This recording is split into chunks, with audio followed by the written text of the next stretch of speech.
Apa kabarnya Ustaz? Alhamdulillah. Alhamdulillah. Bagaimana di hari-harinya selama di Pekanbaru Ustaz?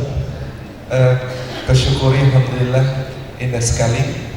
Dua nikmat yang senantiasa bagi kita terasa begitu besar adalah nikmat untuk berzikir kepada Allah dan nikmat berjumpa dengan saudara-saudara seiman. Ya, sedikit komentar dari Ustaz Salim. Nah, selanjutnya nih para peserta seminar semua, Ustaz Salim akan menjelaskan bagaimana pentingnya ukhuwah dalam menggagalkan konspirasi tersebut. Karena kita ketahui bersama, konspirasi tersebut memang telah diatur sejak awal, dan bagaimanapun juga umat Islam akhirnya bercerai-berai, tidak akan mungkin kita bisa menang, melawan atau menggagalkan konspirasi tersebut sedangkan umat Islam yang tercerai-berai. Oleh sebab itu, inilah pentingnya kita menyatukan ukhuwah bersama-sama, kita menggagalkan konspirasi penghancuran generasi muda Islam. Silakan kepada Ustaz. Alhamdulillah haqqa hamdi. Alhamdulillah hamdan katsiran tayyiban mubarakan fihi. نحمده ونستعينه ونستغفره ونتوب إليه ولا نعبد إلا إياه ونتوكل عليه. اللهم صل وسلم وبارك على سيدنا وحبيبنا وشفيعنا ومولانا محمد المصطفى وعلى آله وأصحابه وكل من اتبعنا هداه. أحييكم بتحية الإسلامية، تحية الطيبات المباركة، تحية من عند الله، تحية أهل الجنة. Assalamualaikum warahmatullahi wabarakatuh. Kepada guru-guru kami, mobil khusus Dr. Mustafa Umar, dan juga para pelindung, pembina, pengurus dari FSRMM, serta hadirin sekalian yang dimuliakan oleh Allah Subhanahu wa taala. Di dalam surah Al-Baqarah ayat ke-251, ketika menutup kisah yang sangat agung, yakni kisah tentang Talut dan Raja Daud alaihissalam dalam mengalahkan Jalut, Allah berfirman, A'udzubillahi minasyaitonir rajim, walaula daf'ullahi an-nasa ba'dhum bi ba'd lafasadatil ard. Seandainya Allah tidak menahan keganasan sebagian manusia dengan sebagian yang lain, niscaya hancur binasalah bumi, niscaya kerusakan itu melanda alam ini. Ayat ini menjadi kaidah penting di dalam kita memahami posisi kita, sikap kita terhadap apa yang disebut sebagai perang. Bahwa nyata terdapat di muka bumi ini ada pihak-pihak yang ingin memang merusak dan menghancurkannya. Bahwa di bumi ini memang ada makhluk-makhluk yang ganas, sehingga Allah mengatakan walaula daf'ullahi an-nasa ba'dhum bi ba'd lafasadatil ardh. Kalau Allah tidak menahan keganasan sebagian manusia dengan sebagian yang lain, niscaya bumi ini rusak. Mohon nanti Gurunda Dr. Mustafa Umar banyak meluruskan kami di dalam pembahasan ini, karena sungguh kedangkalan ilmu kami, tetapi kami menyimak dalam beberapa pembahasan tafsir. Unik sekali para ulama terdahulu juga menghubungkan ayat ini dengan latar peristiwa terjadinya perang antara Talut dengan Jalut itu di negeri Syam, dan bahkan di dalam menafsirkannya kemudian mereka membawakan tentang keutamaan negeri Syam dan ahlu Syam. Kalau Allah tidak menahan sebagian manusia keganasannya itu dengan sebagian yang lain, bumi ini rusak binasa. Lalu mereka sebutkan tentang keutamaan negeri Syam dan keutamaan ahlu Syam. Tuba li Syam, tuba li Syam. Rasulullah pernah mengatakan, beruntung, berbahagia negeri Syam itu. Dan kemudian kita juga dihubungkan dengan sebuah hadis yang sangat jernih dari Rasulullah SAW ketika beliau bersabda, la tazalu ta'ifatun min ummati zahirina 'alal haqq la yadurruhum man khadalahum hatta taqumus saa'ah.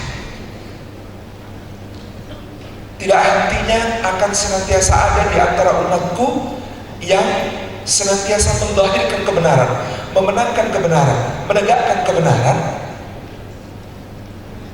tidak akan membahayakan mereka orang yang tidak peduli kepada mereka, membiarkan mereka, tidak mau menolong mereka sampai hari kiamat itu tiba. Muawiyah bin Abi Sufyan radhiyallahu anhu mengatakan kepada penduduk Syam ketika beliau memimpin mereka, sungguh aku yakin bahwasanya yang dimaksud oleh Rasulullah ini adalah kalian, wahai penduduk Syam. Beberapa orang mengatakan karena Muawiyah memimpin Syam maka beliau mengatakan begitu. Tetapi kesaksian yang sama justru datang dari orang yang sedang berhadapan dengan Sayyidina Muawiyah bin Abi Sufyan di Siffin, yakni Ali bin Abi Thalib. Ketika Ali diminta oleh salah seorang pasukannya untuk melaknat penduduk Syam karena pada saat itu mereka berhadapan dan penduduk Syam membangkang tidak mau taat kepada kepemimpinan beliau, Sayyidina Ali menjawab, demi Allah aku tidak akan melaknat penduduk Syam karena Rasulullah SAW bersabda tentang mereka, jangan kalian melaknati penduduk Syam, sesungguhnya di antara mereka terdapat wali-wali abdal umat ini. Bulan Desember yang lalu kami diberi kesempatan oleh Allah Subhanahu wa Ta'ala untuk mengunjungi satu bagian kecil di ujung selatan negeri Syam. Tanggal 10 sampai 25 Desember atas tugas dari sahabat Al-Aqsa, kami mengunjungi Gaza di Palestina dan kami menyaksikan bagaimana yang digambarkan oleh Allah, yang digambarkan oleh Rasulnya, wahirina alal haq. Terus mereka kemudian menegakkan kebenaran itu, membela kebenaran itu tanpa henti dengan istiqamah. Banyak orang melupakan ketika bicara tentang Israel, seakan-akan Israel akan berhenti dengan solusi dua negara. Ada Israel, ada Palestina, ibu kotanya dibagi dua, Yerusalem Barat, Yerusalem Timur. Mereka melupakan bahwa Israel telah membuat sebuah bendera dengan dua garis yang mengapit bintang Davidnya.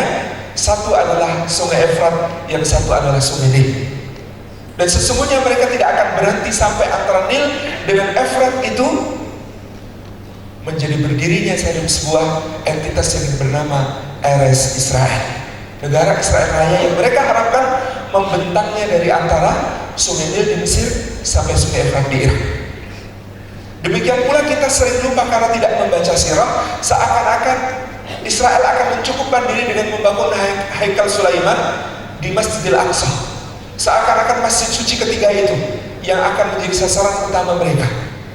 Di dalam Sirah Ibnu Hisham kita membaca kisah tentang Raja Tubba yang kira-kira ada 1000 tahun sebelum kedatangan Rasulullah. Di kisah tentang Raja Tubba itu disebutkan ketika dia menyerbu ke Yasrib, lalu bertemu dengan orang-orang Aus dan Khazraj. Lalu di tengah mereka ternyata sudah ada komunitas orang-orang Yahudi dan rabi-rabinya. Lalu komunitas rabi-rabi Yahudi ini mengikuti dia ketika dia kemudian bergerak ke kota Makkah. Ketika kemudian sampai di Makkah, para rabi Yahudi ini menyarankan silakan beribadah di sini. Raja Tubba bertanya, kenapa kalian tidak beribadah di sini? Oh, Ka'bah ini tempat tersuci kami, tempat yang paling kami sucikan. Dia warisan Ibrahim. Tetapi kami sekarang tidak bisa beribadah di sini karena dia sedang dikelilingi oleh berhala-berhala. Dia dinajisi oleh patung-patung sesembahan kaum jahiliyah Arab. Kami menunggu Nabi kami, kata Rabi Yahudi itu, terekam di dalam Sirah Indonesia. Kami menunggu Nabi kami, Mesias kami, Juru Selamat kami yang akan datang ke Yasrib nantinya dan membawa kami untuk membersihkan Makkah ini bersih dari semua berhala. Baru nanti kami akan beribadah di situ. Tetapi generasi itu kemudian datang. 1000 tahun kemudian Rasulullah diutuskan oleh Allah Azza wa Jalla mengajak para ahli kitab Yahudi ini di Madinah untuk bertauhid, sebab mereka mengenal beliau seperti mengenal anak-anak mereka sendiri. Lalu mereka gengsi, lalu mereka dengki, lalu mereka tidak mau mengikuti Rasulullah, dan mereka menyimpan sebuah ambisi besar bahwa kalau Nabi itu tidak mereka akui, sedangkan Nabi itu yang membersihkan Ka'bah dari berhala. Kalau Nabi itu tidak mereka akui karena bukan berasal dari keturunan mereka, maka mereka masih menyimpan bara dendam untuk tetap bisa mengambil alih Ka'bah yang suci dari tangan umat sang Nabi itu. Maka aneh kalau kita merasa aman dengan konspirasi besar ini, sedangkan mereka menargetkan target yang sangat besar. Bayangkan antara Nil di Mesir sampai Efrat di Irak, yang terbentang adalah negeri-negeri Mesir, Palestina, Yordania, Lebanon, Suriah, Irak, Turki bagian selatan, kemudian masuk Saudi Arabia, Yaman, Oman, Qatar, Emirates, Kuwait. Semua negeri itu sebenarnya tidak akan selamat. Tetapi Allah Subhanahu wa Ta'ala menakdirkan bahwa ada yang terus istiqomah untuk berjuang di sana, menahan keganasan konspirasi besar itu, meskipun secara tidak langsung kita merasakannya di sini. Bukan perang dengan senjata, tetapi tadi dengan berbagai macam perusakan-perusakan itu terasa sampai kita. Saya membayangkan andaikan di sana tidak ada jihad, andaikan Muslim Palestina menyerah, andaikan Muslim Palestina tidak melawan, diam saja terhadap penjajahan itu, maka sebenarnya yang terjadi pada kita jauh lebih parah lagi. Maka kita syukuri mereka itu berjuang, istiqomah, berjihad. Dan hari ini ketika kita mengumpulkan dana dari raja-raja kita kirimkan ke sana, kita bawa ke sana, sebenarnya itu bukan membantu, sama sekali bukan membantu. Sebenarnya kita sedang meminta tolong kepada mereka agar mengikutkan harta kita ini kepada mereka, berjihad bersama mereka sehingga kita kebagian pahalanya, kebagian keberkahannya. Kita tidak membantu sama sekali tidak. Sebab jihad ini sebenarnya jihad dari mukmin sedunia yang tidak ingin ada kerusakan merata di muka bumi, yang tidak ingin ada konspirasi-konspirasi jahat menggenggam dunia. Tetapi mereka mewakilinya di garis depan untuk kita semua. Kami memasuki Gaza tanggal 11 bulan Desember tahun 2012 kemarin dan betapa tertakjub karena kita menemukan sebuah peradaban yang lain ketika nilai-nilai agama Allah ini ditegakkan lebih baik daripada yang kita lihat di Indonesia. Saya pernah masuk Inggris, tadi disebutkan itu ternyata sarangnya begitu. Lihat di Bandara Heathrow di London bagaimana imigrasinya Inggris. Lihat di Narita di Tokyo bagaimana imigrasinya Jepang. Lihat di Melbourne bagaimana imigrasinya Australia. Lihat di mana-mana bagaimana imigrasi mereka yang kemudian didengung-dengungkan bagus, baik, ramah, apalagi Singapura, Malaysia dan lain sebagainya. Tetapi saya belum berjumpa ada imigrasi yang lebih ramah orangnya, lebih indah anaknya, lebih rapi tempatnya, lebih bersih suasana kantornya daripada Gaza. Menyambut dengan begitu indahnya. Dan konon orang Arab yang paling banyak basa-basinya itu orang Syam. Dari antara Syam yang terbentang dari Gaza di selatan, kemudian wilayah Palestina, wilayah jajahan Israel, wilayah kemudian Lebanon, Yordania sampai Suriah dan Damaskus di bagian utara, wilayah yang paling basa-basinya banyak itu Gaza. Maksud saya begini, kalau ditanya Mas Salim kegiatannya paling banyak di Gaza ngapain? Kegiatan paling banyak di sana berpelukan dan berciuman. Karena orang Gaza kalau menyebut kita, Assalamualaikum ya akhi, barakallahu fiik, ahlan wa sahlan bik, hayakallah, masya Allah, tasyarafna biliqaikum, barakallahu fiikum, hayakallah. Perdana Menteri Ismail Haniyeh duduk bersama kami makan siang 15 menit. Tetapi dalam 15 menit itu bertanya, kaifa halukum? Kaifa halukum? Kaifa halukum? Itu 9 atau 10 kali. Kalau kita di sini kan kurang kerjaan banget, tanya kabar sampai 10 kali, duduknya cuma 15 menit. Tetapi mereka sedang mengajak kita untuk berzikir karena kita selalu menjawab Alhamdulillah bi khair, Alhamdulillah bi khair, Alhamdulillah bi khair, mengajak kita untuk kemudian berzikir kepada Allah. Dari sanalah kemudian saya belajar tentang bagaimana menghadapi konspirasi itu. Bayangkan sebuah garis kecil hanya 10 kali 40 km persegi yang kemudian bertahan begitu rupa dari gempuran, pengepungan, blokade, embargo selama ini. Apa kekuatan mereka? Kenapa tidak ada orang Gaza yang mengungsi eksodus besar-besaran? Kenapa tidak ada orang Gaza yang kemudian melarikan diri? Tidak ada orang Gaza yang stres selalu bunuh diri? Kenapa tidak ada? Kenapa mereka begitu kokoh, kuat, sabar di dalam menghadapi segala konspirasi besar yang kemudian jauh lebih nyata daripada yang kita lihat di sini, remang-remang? Apa kekuatan mereka? Pada sholat subuh, kami sholat subuh di satu masjid namanya Masjid Syekh Ajlan. Jamaahnya penuh, indah sekali. Kami disambut lagi dengan kata-kata tadi. Dan kalau subuh mending, kami paling susah kalau maghrib dan isya karena rebutan orang menjamu kami. Ta'ala ila baitina al-asha ila baitina ila baitina. Pada subuh kemudian kami duduk melingkar di dalam halaqah Quran. Jadi jadwal mereka pada subuh bapak-bapak, pada asar sampai maghrib ibu-ibu dan remaja putri, pada maghrib sampai malam itu anak-anak dan remaja putra. Pada subuh itu kami membaca Al-Quran bersama mereka. Bersyukurlah Bapak Ibu yang dirahmati Allah. Dulu saya mengira orang yang setiap hari bicara bahasa Arab itu tidak ada kesulitan membaca Al-Quran. Saya keliru. Quran ini memang karunia Allah. Quran ini memang anugerah Allah. Tetap saja ada di antara mereka yang belepotan. Tetap ada di antara mereka yang kemudian terbata-bata membaca. Tetapi mereka begitu bersemangat. Duduk mereka, ada yang satu orang membaca Quran itu tiap kata dibetulkan. Baca ayat pendek, wasbir nafsaka ma'alladina wasbir nafsaka. Dibetulkan tiap kata oleh gurunya, oleh syekhnya. Kita ini kalau di Indonesia ngaji sekali datang dibetulin tiap kata, besok gak berangkat lagi gitu. Ini dibetulkan tiap kata dan dia rajin sekali. Tiap hari datang, terus ngaji, terbata-bata, tidak ada masalah. Dan yang lebih menakjubkan ucapannya ketika selesai berhalaqah. Ya akhi, ambil pelajaran dari kami, kata dia. Ambil pelajaran dari kami. Apa pelajarannya? Dahulu kami mencampakkan Al-Quran, maka Allah mencampakkan kami. Dahulu kami meninggalkan Al-Quran, maka Allah meninggalkan kami.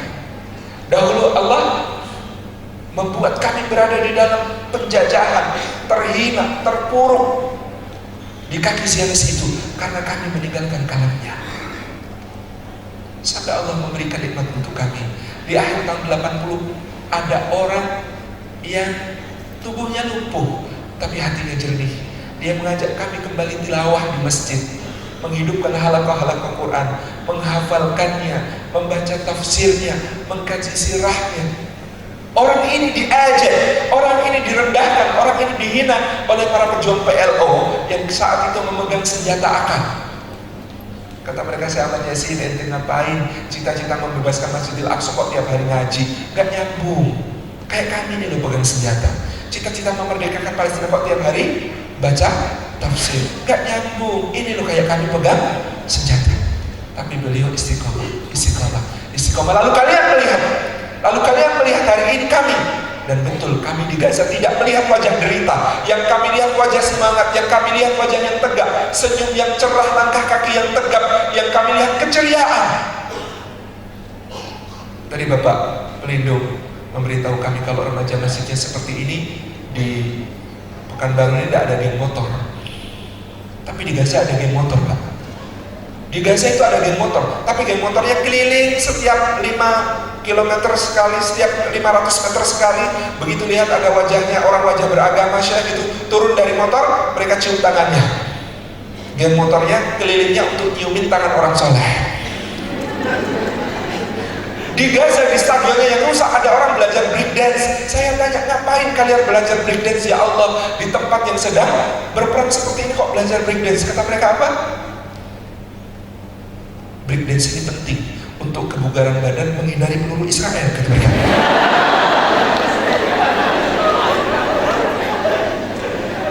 Di tempat macam Gaza pun kami menemukan toko-toko buka, semua bergairah, orang membangun tanpa henti. Saya tanya sama tukang-tukang itu, Pak, ngapain Pak?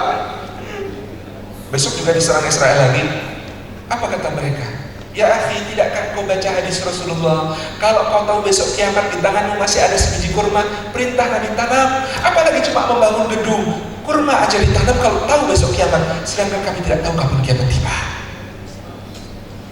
Tukangnya saja hafal hadis. Jadi kami bertemu dengan ada Syekh Dr. Abdurrahman Jamal. Syekh Dr. Abdurrahman Jamal ini mengepalai Darul Quran Karim Sunnah. Ini ditunjuk oleh Syekh Ahmad Yasin tahun 90 untuk membina tahfidz dan halaqah di Gaza. Beliau memulai dengan 4 orang murid tahun 90. Sekarang beliau membawahi 1.600 lokasi tahfidz dengan 40.000 hufaz berkhidmah untuk rakyat Gaza, menyimak bacaannya, mentahsin tilawahnya, membacakan tafsirnya, memberikan kepada mereka fasilitas untuk bermurajaah, membacakan sirah. Terus 40.000 hufaz ini berkhidmah di Gaza. kekuatan mereka adalah Al-Quranul Karim. Karena roh kita ini yang berasal dari Allah Subhanahu wa Ta'ala, yang ternisbat kepada Allah Subhanahu wa Ta'ala, rindu untuk kembali kepada Allah, dan dia hanya bisa dihibur kerinduannya selama di dunia, di tengah jasad kita yang menarik untuk tetap tinggal di bumi, di tengah jasad kita yang pengen awet, pengen hidup, pengen muda, di tengah jasad kita yang tiap hari kita beri pelembab, tabir surya, masuk salon, disampoin keramas biar rambutnya gak memutih, di tengah jasad kita yang menarik kita untuk tetap terus tinggal di bumi itu. Roh kita melonjak-lonjak sangat rindunya kepada Allah, dan kerinduan itu hanya bisa dihibur dan dikuatkan dengan firman Allah Subhanahu wa Ta'ala dari Al-Quran.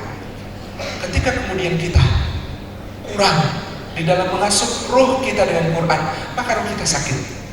Apalagi yang sama sekali tidak, maka rohnya mati. Roh yang sakit, apalagi roh yang mati, jangankan menanggung beban orang lain, menanggung beban dirinya sendiri tidak akan mampu. Urusan kita hari ini banyak, musuh kita banyak. Dr. Jerry mengatakan betapa kita luar biasa dihadapkan dengan konspirasi dahsyat ini. Apa yang diberikan oleh Allah sebagai bekal untuk kita.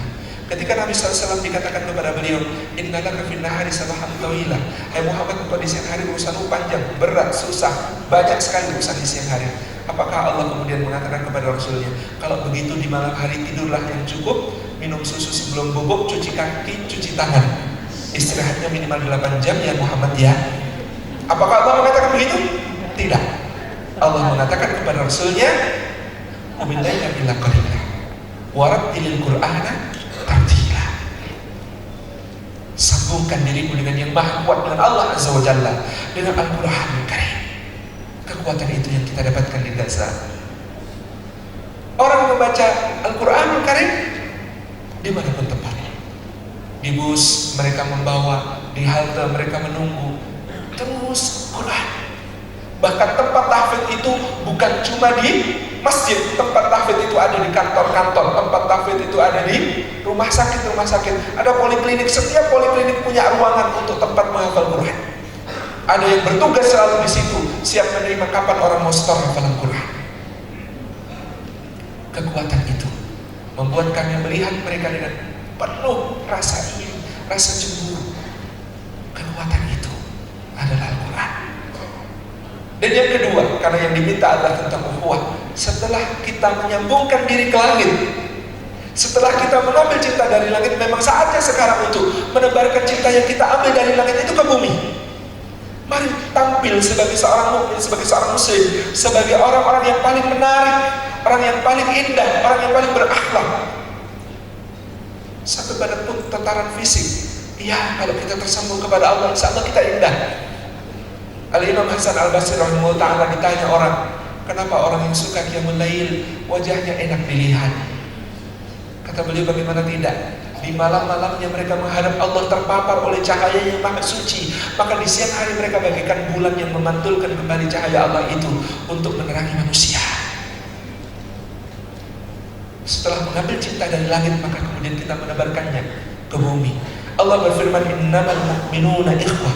Ketika hanya saja orang mukmin yang bisa bersaudara, sebab yang tersambung kepada Allah Azza wa Jalla, yang bisa memenuhi hak ukhuwah itu dunia akhirat, abadi persaudaraannya. Karena dengan kita bersandar kepada Allah Azza wa Jalla, maka orang bisa turut bersandar kepada kita. Kita menjadi orang-orang yang membangun ukhuwah itu di tengah-tengah manusia, sebab kita paling mampu untuk berprasangka baik. Itulah seorang mukmin.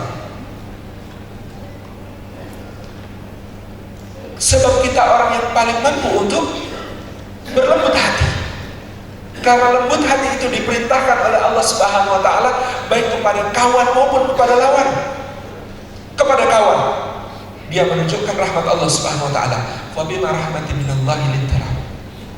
Kalau kemudian disebabkan rahmat Allah Subhanahu wa Ta'ala, kata Imam Ibnu Katsir, rahmat Allah kepada Muhammad dan rahmat Allah kepada mereka melalui dirimu.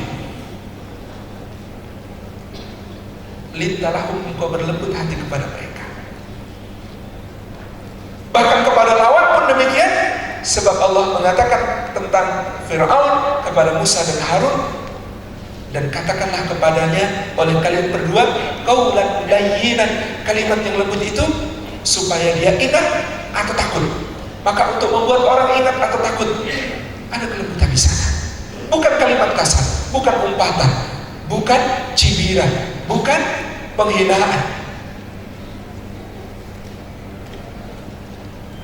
Dan saya menemukan itu di Gaza. Kelembutan hati, prasangka baik, nikmatnya berbagi,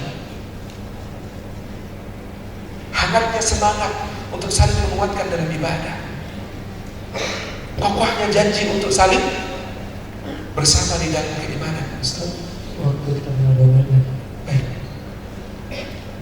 Ukhuwah itu ada dalam cermin yang indah. Ada kepala polisi Gaza, kami memanggilnya Abu Bilal, pangkatnya Mayor Jenderal. Rumahnya sudah 3 kali dibom hancur oleh Israel. Kali ketiga dibom, dia membangun rumahnya. Kali ini dia bangun rumahnya lebih kokoh dan lebih indah.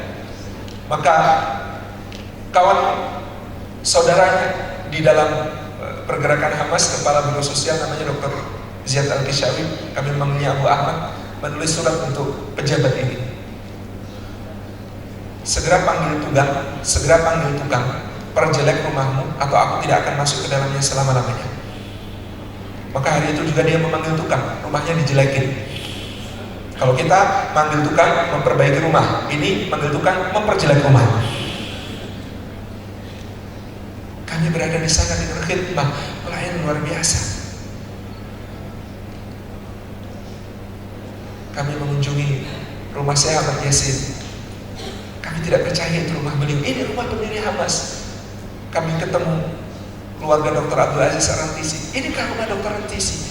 Saya sampai bertanya kepada biro sosial Hamas, ini apakah tidak ada perhatian pemerintah untuk para keluarga syuhada? Kata mereka, besar sekali tunjangan pemerintah untuk para keluarga syuhada. Lalu kemana? Lah, kata dia, ini kan keluarga syuhada. Keluarga syuhada itu keluarga yang dipilih oleh Allah Subhanahu Wa Taala. Maka keluarganya pun istimewa. Mereka ini kalau diberi tunjangan yang sangat besar oleh pemerintah, mereka ambil sebatas keperluan, sisanya mengalir ke tetangga-tetangga, ke para yatim, ke para janda, ke orang-orang lain. Di Gaza ada Universitas Islam Gaza, Jamiah Islamiyah Gaza. Ini didirikan oleh Syekh Ahmad Yasin. Saya belum ketemu kampus di Indonesia yang lebih rapi, lebih bersih, lebih asri, taman-tamannya indah daripada kampus ini. Demi Allah, UI kalah, UGM kalah. Kalau di sini Unri, entahlah gitu. Rapi, bersih, cantik sekali.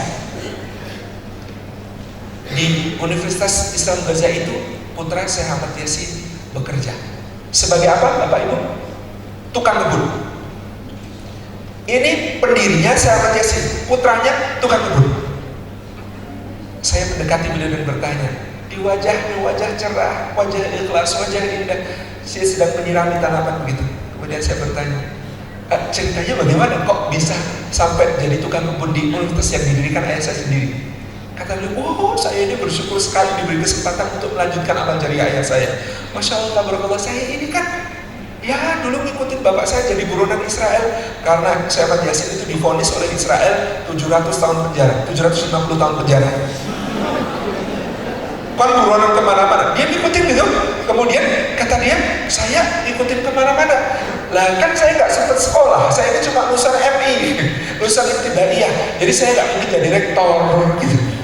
Tapi kampus ini baik sekali memberi kesempatan saya untuk mengabdi di sini. Saya jadi tukang kebunnya, saya cuma nyiramin tanamannya, merawat bunga-bunganya, membersihkannya. Saya bilang, tabarakallah, makanya kok bersihnya itu beda. Bersihnya itu aroma syurgawi banget. Ini ikhlas. Orang itu kalau membersihkan rumput, menyayangi rumput dengan hati yang ikhlas macam ini, pasti juga indah sekali. Ini ukhuwah mereka. Ini terasa di antara mereka. Mereka mengerjakan semuanya keikhlasan di setiap bidang yang mereka buat. Itu yang ingin kita tiru ke Indonesia. Itu yang ingin kita bawa, karena ada terbukti mereka telah mewujudkan nilai-nilai itu, sehingga Allah Subhanahu Wa Taala bersama mereka. Dan yadullahi ma'al jamaah. Guru kami Allah Yarham Haji Mu'tamid Khalil pernah memberikan kepada kami satu gambaran sisi lain dari kisah bagaimana Musa menyeberangi Laut Merah bersama Bani Israel. Ketika itu Musa mengatakan begini, Ketika kaumnya mengatakan inna lamudrakun, kita pasti tersusul. Kata Musa, sekali-kali tidak tersusul. Inna ma'iya rabbi sayahdin, sesungguhnya Rabbku bersamaku dan dia akan memberi petunjuk kepadaku. Rabbku bersamaku, dia akan memberi petunjuk kepadaku.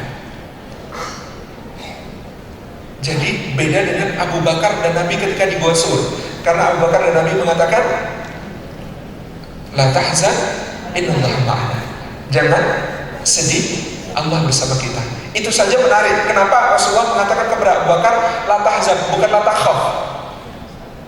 Kata para ulama, ya, saya selesaikan. La takhaf, bukan, kenapa bukan la takhaf? Karena Abu Bakar itu rasa takutnya, sebenarnya dia takut sekali kalah oleh rasa sedihnya karena mencintai Rasulullah. Sedihnya untuk Rasulullah, takutnya untuk dirinya, takutnya kalah.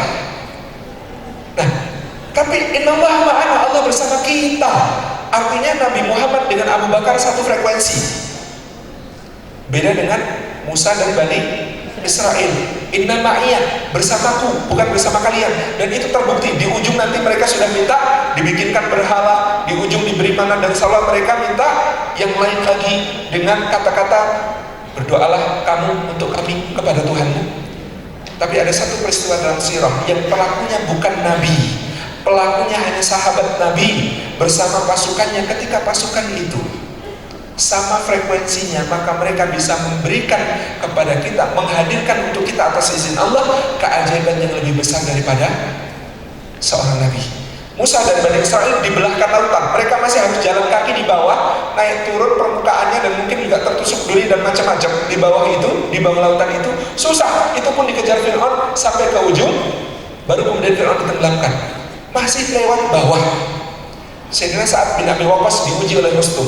Surat menyurat dengan Sa'ad bin Abi Waqqas, apa tujuan Anda datang kemari? Kami adalah kaum yang dibangkitkan Allah untuk membebaskan manusia dari perbudakan sesama manusia menuju penyembahan kepada Allah Subhanahu wa ta'ala. Kami dibangkitkan oleh Allah untuk membebaskan manusia dari kenistaan agama-agama menuju keadilan Islam, dari kezaliman menuju keadilan. Kalimat Sayyidina Sa'ad bin Abi Waqqas ini dicek oleh Rustum. Ke panglimanya yang bawahnya, Al-Musanna bin Harisah, sama kalimatnya. Ke panglima yang di bawahnya lagi, Al-Mughirah bin Syu'bah, sama lagi.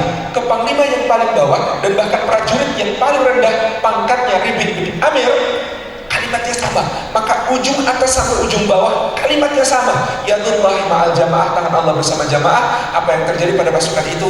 Mereka menyeberangi sungai Tigris dengan bergandengan tangan 30.000 orang tanpa perlu dibelahkan oleh Allah. Mereka berjalan di air itu dengan tenang dan sampai di ujung, dan mereka menjadi pembebas Persia. Semoga Allah memberkahi kita dengan kembali kepada Quran, dan dengan Quran itu, karena kita tersambung ke langit, kita menebarkan cinta di bumi dengan ukhuwah kita, insyaallah. Assalamualaikum warahmatullahi wabarakatuh.